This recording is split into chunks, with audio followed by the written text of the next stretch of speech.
Hello दोस्तों, कैसे हो सारे। मेरा नाम है Jay and welcome to the channel ML Minds. तो आज हम लोग इस वीडियो में देखने वाले हैं पाइथन में ओएस मॉड्यूल के बारे में। तो ओएस मॉड्यूल क्या होता है? एक प्री बिल्ट पाइथन की स्क्रिप्ट होती है जो भी पाइथन के ऑथर्स ने लिखी होती है। तो ये आती है स्टैंडर्ड लाइब्रेरीज के पैकेज के साथ। तो स्टैंडर्ड लाइब्रेरीज क्या होती है? एक सेट ऑफ पाइथन की स्क्रिप्ट होती है जो कि बहुत ही ऑप्टिमाइज्ड होती है एंड उसमें ऐसे कुछ फंक्शंस या ऐसी कुछ स्क्रिप्ट लिखी जाती है जो कि हम लोग common day to day life में यूज़ कर सकते हैं।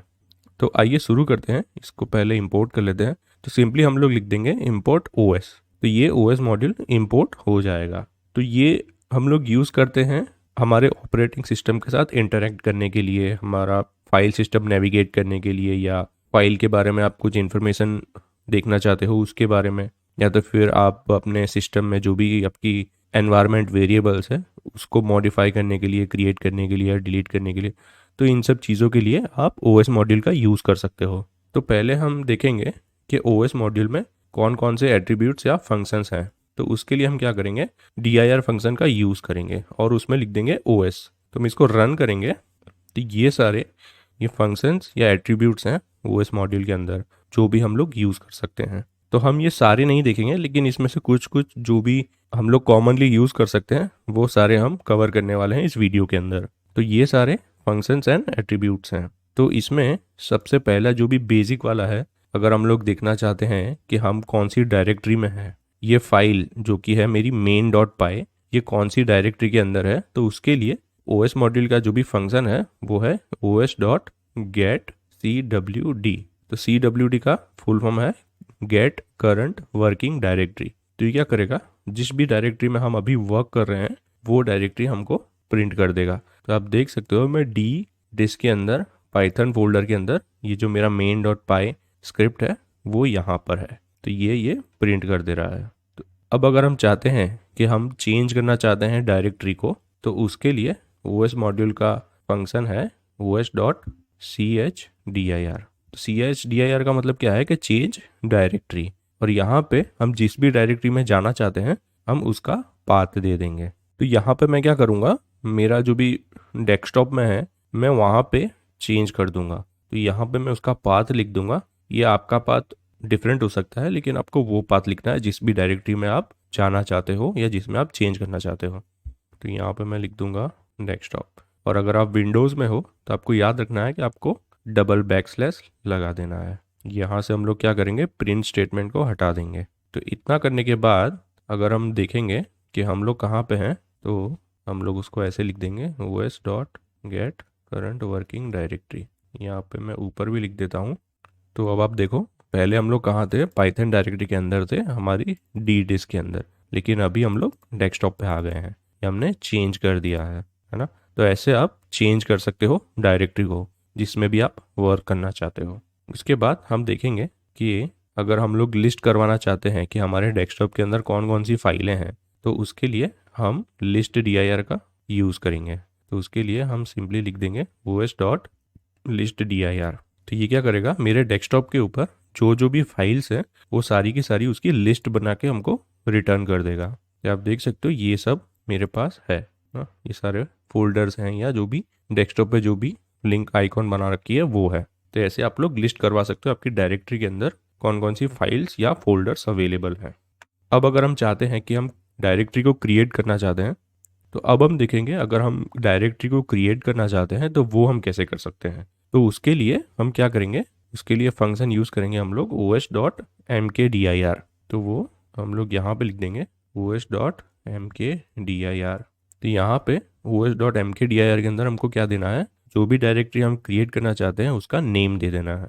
तो यहाँ पे मैं दे दूँगा टेस्ट फोल्डर, इसको मैं हटा दूँगा। फिर अगर हम इसको रन करेंगे तो कहाँ पर है, ये देखिए टेस्ट फोल्डर क्रिएट हो गया है मेरे डेस्कटॉप के ऊपर। टेस्ट फोल्डर हमने क्रिएट कर दिया है। तो ऐसे आप एक डायरेक्टरी क्रिएट कर सकते हो। लेकिन अगर आप चाहते हो कि आप मल्टीपल डायरेक्टरीज को क्रिएट करें, तो उसके लिए हम लोग मेक dir का यूज़ करेंगे। तो मेक dir क्या है, एक और फंक्शन है ओएस मॉड्यूल के अंदर। तो उसको मैं यहाँ पे लिख देता हूँ मेक dirs, है ना। तो यहाँ पे हम लोग मल्टीपल फोल्डर्स दे सकते हैं। यहाँ पे मैं लिख दूंगा फोल्डर 1 फोल्डर 2। तो यहाँ पे मैंने क्या किया है, स्लैश लगा के फोल्डर के अंदर फोल्डर अगर मैं मल्टीपल फोल्डर्स बना चाहता हूँ, एक के अंदर दूसरा, दूसरे के अंदर तीसरा, तो वो हम यहाँ पे पूरा लिख सकते हैं, वो क्रिएट कर देगा। तो पहले हम लोग क्या करेंगे, इसको पहले हम लोग हटा देंगे एंड देन उसके बाद हम लोग इसको क्रिएट करने का ट्राई करेंगे। तो यहाँ पे आप देख सकते हो ये फोल्डर बन गया है, फोल्डर 1। अब फोल्डर 1 में अगर हम देखना चाहते हैं कि कौन कौन सी फोल्डर्स हैं, तो वो भी हम लोग यहाँ पे देख सकते हैं। तो उसके लिए हम इसको हटा देंगे एंड यहाँ पे हम लोग पाथ दे देंगे इस फोल्डर 1 का, फोल्डर 1। तो आप देख सकते हो ये फोल्डर 1 के अंदर फोल्डर 2 क्रिएट हो गया है ना। अब अगर आप रिमूव करना चाहते हो तो वो आप कैसे करोगे, तो उसके लिए हम लोग यूज़ करेंगे, पहले मैं इसको हटा देता हूँ। तो अब हम देखेंगे अगर आप कोई फोल्डर को रिमूव करना चाहते हो तो वो आप कैसे करोगे। तो उसके लिए हम यूज़ करेंगे os.rmdir फंक्शन का। तो उसके लिए पहले मैं इसको हटा देता हूँ एंड हम इसको एक बार रन करेंगे। तो ये सारे फोल्डर्स हैं। अब मैं ये वाला जैसे हटाना चाहता हूँ, यहाँ पे हम लिखेंगे os.rmdir एंड उसमें हम दे देंगे फोल्डर 1। अब इसको अगर हम रन करेंगे तो ये एरर दे देगा। क्यों? क्योंकि ये मल्टीपल फोल्डर्स है और RMDIR का यूज़ करके हम सिर्फ एक फोल्डर को रिमूव कर सकते हैं। तो यहाँ पे हम क्या करेंगे, हम लोग यहाँ पे हटाएंगे टेस्ट फोल्डर। तो अगर हम इसको रन करेंगे तो टेस्ट फोल्डर ये हट जाएगा। आप देख सकते हो कहीं पे भी टेस्ट फोल्डर अब एग्जिस्ट नहीं कर रहा है, हमारे पास सिर्फ फोल्डर 1 है। और अगर आप चाहते हो कि मल्टीपल फोल्डर्स को आप डिलीट करना चाहते हो तो उसके लिए आप रिमूव DIRs का यूज़ कर सकते हो ऐसे। तो रिमूव DIRs में अंदर आप फोल्डर का नेम दे सकते हो जो भी आप डिलीट करना चाहते हो। तो ये क्या करेगा, जितनी भी डायरेक्टरीज है उसको सारे को डिलीट कर देगा। तो उसके बाद हम देखेंगे अगर आप कोई फाइल को रीनेम करना चाहते हो तो वो आप कैसे करोगे। तो यहाँ पे हम लोग लिखेंगे os.rename। तो यहाँ पे पहले आपको फाइल का नेम देना है जो भी आप चेंज करना चाहते हो। तो यहाँ पे मैं दे दूंगा test.txt.txt, है ना। फिर यहाँ पे मैं दे दूंगा वो नेम जो मैं रखना चाहता हूँ। तो यहाँ पे हमारे पास आप देख सकते हो test.txt.txt है। तो अगर मैं इसको रन करूँगा तो आप देख सकते हो ये चेंज होके test.txt हो गया है। तो ऐसे आप कोई फाइल का नेम अगर आप चेंज करना चाहते हो तो वो भी आप कर सकते हो। तो यहाँ तो हो गया आप रीनेम कर देके। तो यहाँ आप क्या कर रहे हो, आप रीनेम करके फाइल का नेम चेंज कर रहे हो। लेकिन अगर आपको फाइल के डिटेल्स जानना हो तो उसके लिए आप os.state फंक्शन का यूज़ कर सकते हो। तो उसको हम यहाँ पे ऐसे लिख देंगे os.state एंड उसमें फाइल का नेम दे देंगे जो भी फाइल के बारे में हम डिटेल्स निकालना चाहते हैं ना। तो अगर हम इसको प्रिंट करवा देंगे और इसको मैं कमेंट कर देता हूँ तो ये हमको क्या दे रहा है, ये सारे इन्फॉर्मेशन दे रहा है। तो यहाँ पे मैं आपको बता देता हूँ, यहाँ पे ये साइज़ का है। तो ये काफ़ी यूज़फुल है अगर आप कोई फाइल के बारे में कोई भी इन्फॉर्मेशन निकालना चाहते हो कि वो कब मॉडिफाई हुई है, उसकी साइज़ कितनी है, तो वो सब आप इस फंक्शन का यूज़ करके निकाल सकते हो, स्टैट फंक्शन का यूज़ करके। तो यहाँ पे अगर मैं सिर्फ साइज़ निकालना चाहता हूँ तो यहाँ पे मैं क्या लिखूँगा, st.size ना। यहाँ पे डॉट करके मैं लिख दूंगा st_size। तो ये हमको सिर्फ साइज़ दे देगा उस फाइल के बारे में। इस फाइल की साइज़ है 0 बाइट्स, तो ये हमको 0 दे रहा है। उसके बाद अगर हम लास्ट मॉडिफाइड टाइम देखना चाहते हैं तो वो उसके लिए हम दे देंगे stm टाइम। तो ये हमको लास्ट मॉडिफाइड टाइम दे देगा। तो यहाँ पे आपको बोलना नहीं है, आपको डॉट लगा के फिर आपको यूज़ करना है, नहीं तो आपको ये ऐसी एरर दे देगा इनवैलिड सिंटेक्स नाम की। तो अगर इसको रन करेंगे तो ये कुछ इस फॉर्मेट में हमको टाइम दे रहा है। तो ये ह्यूमन रीडेबल टाइम नहीं है। अगर आप इसको ह्यूमन रीडेबल टाइम में कन्वर्ट करना चाहते हो तो उसके लिए हम डेट टाइम मॉड्यूल का यूज़ कर सकते हैं। और डेट टाइम मॉड्यूल भी स्टैंडर्ड लाइब्रेरी का पार्ट है और वो भी जब भी हम पाइथन इंस्टॉल करते हैं तो उसके साथ ही आता है। तो उसके लिए हम यहाँ पे पहले उसको इंपोर्ट कर लेंगे, इंपोर्ट डेट टाइम। तो इसके लिए इसका फुल सिंटैक्स है from date time import date time. अब इसको हम एक वेरिएबल में स्टोर कर लेंगे लास्ट मॉडिफाइड टाइम करके। तो ये हम मॉड टाइम में स्टोर कर लेंगे जो भी इसका लास्ट मॉडिफाइड टाइम होगा। और यहाँ पे प्रिंट स्टेटमेंट में हम डेट टाइम का यूज़ करके उसको लिख देंगे।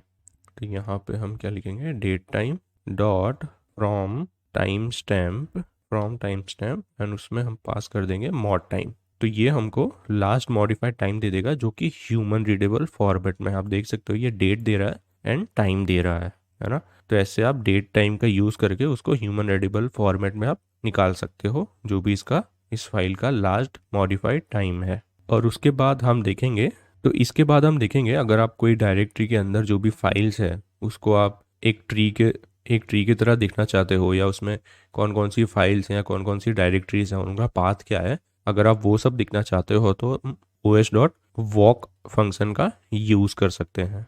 तो os.walk क्या करता है, हमको एक टपल रिटर्न करता है जिसमें 3 वैल्यूज़ होती हैं। तो पहला होता है डायरेक्टरी पाथ, फिर होता है डायरेक्टरी नेम, एंड फिर होता है फाइल नेम्स। तो ये हमको ऐसे 3 चीज़ें रिटर्न कर देता है एज ए टपल। तो उसके लिए हम क्या लिखेंगे, एक फोर लूप बना लेंगे पहले। तो उसमें जैसे कि मैंने कहा ये 3 चीज़ें रिटर्न करता है, तो उन तीनों को कैच करने के लिए मैं लिख दूंगा dir path, dir names and then files in os.walk, and उसमें मैं डायरेक्टरी का पाथ दे दूंगा।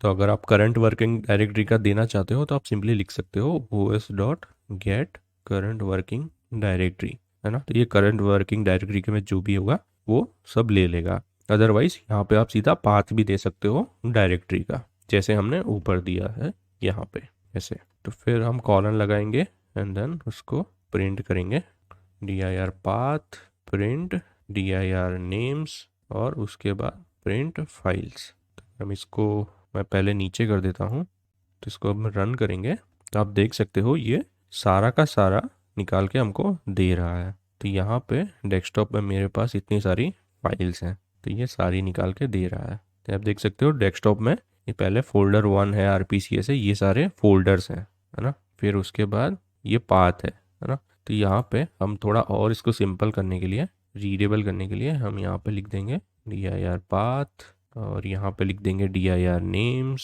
एंड यहाँ पे लिख देंगे फाइल्स। तो ये अब थोड़ा सा और रीडेबल हो जाएगा। यहाँ पे एक एम्प्टी प्रिंट स्टेटमेंट हम डाल देंगे ताकि वो और रीडेबल हो जाए। तो आप देख सकते हो ये सारी फोल्डर्स हैं हमारे डेस्कटॉप के अंदर। तो पहले ये डायरेक्टरी पाथ है डेस्कटॉप, उसके अंदर ये सारी डायरेक्टरीज हैं, एंड उसके बाद ये सारी फाइल्स हैं। फिर ये कहाँ गया, ये फोल्डर 1 के अंदर गया, उसके अंदर हमारे पास फोल्डर 2 है एंड फाइल्स एक भी नहीं है। एंड फिर उसके बाद ये गया फोल्डर 2 के अंदर, तो फोल्डर 2 के अंदर हमारे पास ना डायरेक्टरीज है ना फाइल्स है, तो फिर वो वापस आ गया। फिर ये गया RPCS फोल्डर के अंदर, तो यहाँ पे हमारे पास RPCS फोल्डर कहाँ पर है, ये रहा, है ना। पहले फोल्डर 1 के अंदर क्या था, अब RPCS फोल्डर के अंदर। तब RPCS फोल्डर के अंदर जो भी होगा डायरेक्टरी वो ये लिस्ट कर देगा, एंड उसके अंदर जो भी फाइल्स हैं वो लिस्ट कर देगा, है ना। फिर ये कैप्चर्स के अंदर गया, तो ऐसे ही 1 बाय 1 सारे फोल्डर्स के अंदर जाएगा, उसमें जितनी डायरेक्टरीज है वो देगा, एंड देन उसके अंदर जितनी भी फाइल्स है वो दे देगा। तो ऐसे आप देख सकते हो कि आपके फोल्डर के अंदर कौन से फोल्डर्स हैं और उसके अंदर कौन सी फाइल्स है, तो वो सब आप चेक करवा सकते हो यहाँ पे इस os.walk फंक्शन का यूज़ करके।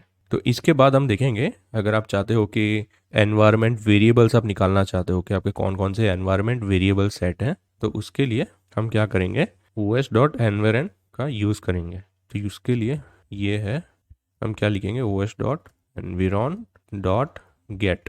तो यहाँ पे .get क्या है, आपको एनवायरनमेंट वेरिएबल का नेम दे देना है। तो यहाँ पे हम क्या देंगे, होम दे देंगे। हम चाहते हैं कि होम पे कौन सी डायरेक्टरी सेट है, तो उसको हम निकालना चाहते हैं, तो हम ऐसे दे देंगे। तो होम पे कोई भी सेट नहीं है तो ये नन दे देगा, लेकिन अगर आप कोई और चेक करना चाहते हो तो आप वो भी लिख सकते हो। तो यहाँ पे एक और मैं चेक करूँगा पाइथन पाथ, तो ये हमको ये दे रहा है। तो ये पाइथन पाथ में हमने ये वैल्यू सेट की हुई है इस एनवायरनमेंट वेरिएबल पे। तो ऐसे आप एनवायरनमेंट वेरिएबल्स की भी डिटेल्स निकाल सकते हो। और इसके बाद हम देखेंगे os.path मॉड्यूल। तो इसमें क्या होता है कि जब भी हम चाहते हैं कि दो पाथ्स को हम कंबाइन करना चाहते हैं, तो उसके लिए हम os.path का यूज़ करते हैं। तो वो हम यूज़ करते हैं देखने के लिए कि पाथ कोई एग्जिस्ट कर रहा है या नहीं, या उसको ज्वाइन करने के लिए, या उसके बारे में डिटेल्स जानने के लिए। तो यहाँ पे मैं क्या करूँगा, एक फाइल नेम ले लूँगा। मैं लिख दूँगा file name is equal to hello.txt, and यहाँ पे डायरेक्टरी में मैं ले लूँगा dir नेम करके, यहाँ पे मैं लिख दूँगा os.get करंट वर्किंग डायरेक्टरी। तो हम लोग डेस्कटॉप में हैं तो वो डेस्कटॉप ले लेगा। तो यहाँ पे अब अगर हम लोग पाथ देखेंगे, अगर आप चाहते हो कि इस पाथ पे हम लोग ये फाइल को क्रिएट करना चाहते हैं, तो हम लोग नॉर्मली क्या करेंगे कि पाथ का पहले देंगे, तो हम देंगे path is equal to directory name plus file name. तो काफ़ी लोग ये करते हैं कि सीधा उसको प्लस करके एंड देन उसको यूज़ कर लेते हैं उस फाइल को क्रिएट करने के लिए। लेकिन इसमें क्या प्रॉब्लम होती है, इसमें आप देख सकते हो कभी कभी ये स्लैश ऐड नहीं करता है। तो जैसे हमने देखा था कि क्या होता है, स्लैश का मतलब क्या होता है कि ये फोल्डर के अंदर ये फोल्डर है ना। तो ये डेस्कटॉप के बाद आप देख सकते हो यहाँ पे स्लैश नहीं है, लेकिन यहाँ पे स्लैश होना चाहिए क्योंकि डेस्कटॉप क्या है, फोल्डर है एंड hello.txt हमारी फाइल का नेम है जो भी हम दे रहे हैं, है ना। तो जब भी हम ऐसे प्लस करके ज्वाइन करते हैं तो वो स्लैश ऐड नहीं करता है और ये कभी कभी प्रॉब्लम कर देता है एंड आपको एरर दे देगा एंड देन आपको डिबग करना काफ़ी प्रॉब्लमेटिक हो जाएगा। तो उसके लिए हम क्या करेंगे, os.path.join फंक्शन का यूज़ कर सकते हैं। तो वो क्या करता है, ये ज्वाइन कर देगा जब भी हम दो पाथ उसको देंगे तो वो उसको प्रॉपरली ज्वाइन कर देगा एंड देन हम उस पाथ को यूज़ करके हम कोई भी फाइल या कोई भी डायरेक्टरी हम क्रिएट कर सकते हैं।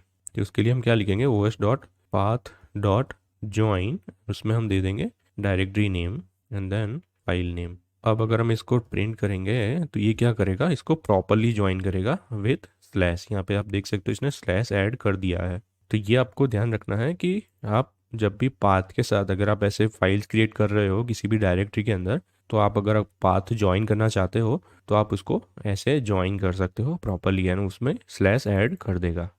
तो फाइल्स के बारे में हम लोग एक सेपरेट वीडियो में जानेंगे कैसे हम लोग फाइल्स को रीड राइट कर सकते हैं एंड कैसे फाइल्स के साथ हम लोग ऑपरेशंस कर सकते हैं। लेकिन अभी के लिए हम लोग देखेंगे, अगर आप सिर्फ बेस नेम निकालना चाहते हो इसका, तो वो हम कुछ ऐसे निकाल सकते हैं। तो इसको मैं हटा दूंगा अभी के लिए।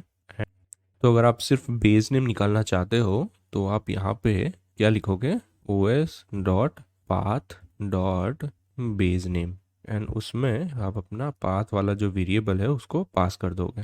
तो ये क्या करेगा, जो भी फाइल है वो निकाल के दे देगा, जो भी फाइल का नेम है वो। एंड उसके बाद सिर्फ अगर आप डायरेक्टरी का नेम निकालना चाहते हो तो आप क्या करोगे, यहाँ पे dir नेम दे दोगे, है ना। तो ये क्या करेगा, सिर्फ जो भी डायरेक्टरी है, जो भी डायरेक्टरी का पाथ है वो निकाल के दे देगा। यहाँ पे ये फाइल का नेम इंक्लूड नहीं करेगा। और अगर आप चाहते हो कि ये दोनों ही दे तो आप क्या कर सकते हो, यहाँ पे स्प्लिट का यूज़ कर सकते हो। तो आप ऐसे os.path.split करके पाथ दे सकते हो एंड वो आपको दोनों दे देगा। तो ये है डायरेक्टरी का पाथ एंड ये है फाइल का नेम, है ना। तो ये दोनों ही निकाल के दे देगा एज अ टपल। देख सकते हैं यहाँ पे पैरेंथेसिस लगा है, मतलब ये क्या है, ये टपल है ना। और अगर आप देखना चाहते हो कि कोई पर्टिकुलर फाइल जो है वो आपके डायरेक्टरी में एग्जिस्ट करती है या नहीं, मतलब वो है या नहीं, तो उसके लिए आप क्या लिख सकते हो, यहाँ पे आप लिख सकते हो os.path.exist। तो ये क्या करेगा, चेक करेगा कि उस पाथ पे वो फाइल है या नहीं। अगर नहीं है तो आपको फॉल्स रिटर्न कर देगा। अगर उस पाथ पे वो फाइल है तो वो आपको ट्रू रिटर्न कर देगा।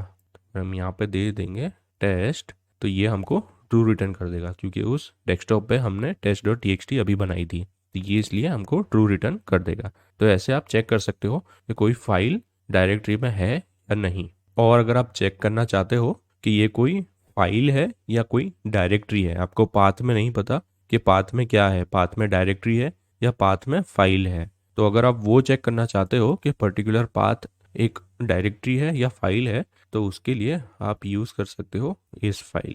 अगर आप चेक करना चाहते हो कि वो पर्टिकुलर पाथ अगर फाइल है या नहीं, तो उसके लिए आप इस फाइल का यूज़ करोगे एंड वो आपको ट्रू रिटर्न कर देगा क्योंकि ये test.txt एक फाइल है इसलिए। तो अगर मैं यहाँ पे इसको हटा देता हूँ तो ये क्या करेगा, फॉल्स देगा। क्यों, क्योंकि फाइल नेम तो हम अटैच कर ही नहीं रहे हैं, है ना। हम लोग सिर्फ डायरेक्टरी नेम दे रहे हैं, फाइल नेम में कुछ नहीं है, तो ये फाइल नहीं है इसलिए ये फॉल्स दे रहा है। और अगर हम चेक करना चाहते हैं कि डायरेक्टरी है या नहीं, तो उसके लिए हम क्या करेंगे, इस dir का यूज़ करेंगे। तो अगर हम इसको रन करेंगे तो ये ट्रू रिटर्न कर देगा। क्यों, क्योंकि ये अब एक डायरेक्टरी है, क्योंकि हम फाइल नेम में कुछ भी नहीं दे रहे हैं, तो ये सिर्फ एक डायरेक्टरी है पाथ में, है ना। तो इसलिए ये ट्रू रिटर्न कर रहा है। तो ऐसे हम लोग इस dir का यूज़ करके चेक कर सकते हैं कि जो भी पाथ हम दे रहे हैं वो फाइल है या डायरेक्टरी है। और इसके बाद हम देखेंगे स्प्लिट टेक्स्ट।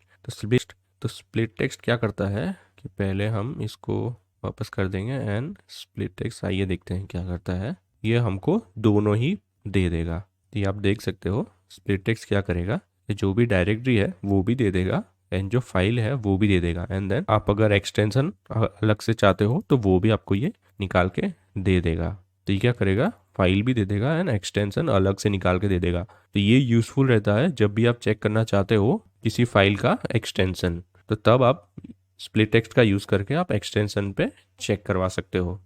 तो ये हैं कुछ फंक्शन। अगर आप os.path के सारे फंक्शन अगर आप चेक करना चाहते हो तो आप dir फंक्शन का यूज़ कर सकते हो। तो यहाँ पे मैं लिख दूंगा dir एंड मैं उसको रन करूँगा। तो ये सारे जो भी हैं हम लोग os.path के साथ हम लोग इसका यूज़ कर सकते हैं। तो ये सारे आप यूज़ कर सकते हो। ये सारे इसके एट्रीब्यूट्स हैं एंड फंक्शंस हैं, मेथड्स हैं जो हम लोग यूज़ कर सकते हैं os.path के साथ। तो ये था आज के इस वीडियो के लिए गाइस। नेक्स्ट वीडियो में हम लोग देखेंगे फाइल ऑब्जेक्ट्स के बारे में, कैसे हम लोग फाइल को रीड राइट कर सकते हैं, कैसे फाइल के साथ हम ऑपरेशंस कर सकते हैं। तो अगर आपको ये वीडियो पसंद आई हो तो लाइक कीजिए इस वीडियो को, शेयर कीजिए इस वीडियो को अपने दोस्तों के साथ एंड कमेंट कीजिए अगर आपको कोई डाउट्स हैं या क्वेरीज हैं एंड सब्सक्राइब कीजिए इस चैनल को। मिलते हैं आपसे नेक्स्ट वीडियो में। Thanks for watching.